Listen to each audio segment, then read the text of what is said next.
తూర్పు గోదావరి జిల్లా విఘ్నేశ్వరం వద్ద పశ్చిమ డెల్టా ప్రధాన కాలువకు జలకల వచ్చింది. ఖరీఫ్ సాగుకు ముందస్తు ఏర్పాట్లలో భాగంగా మంత్రి కందుల దుర్గేష్ జలవనరుల శాఖ అధికారులతో కలిసి కాలువను నీటిని విడుదల చేశారు. అనంతరం గోదావరి మాతకు ప్రత్యేక పూజలు నిర్వహించి సాంప్రదాయబద్ధంగా జలపూజ చేశారు.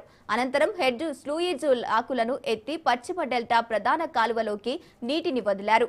మొదటగా 500 క్యూసెక్కుల నీటిని విడుదల చేసిన అధికారులు అవసరాన్ని బట్టి మరో 1500 క్యూసెక్కులను దశల వారీగా పెంచనున్నట్లు తెలిపారు.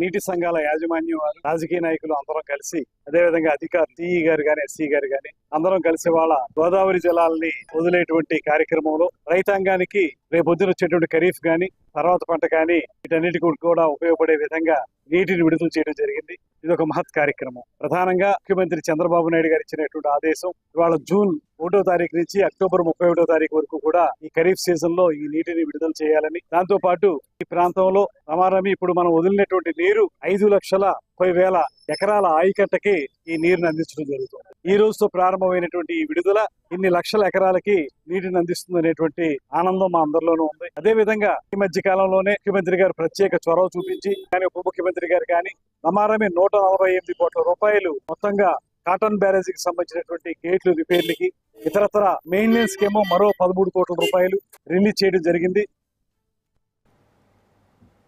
ఏపీలో కూటమి ప్రభుత్వం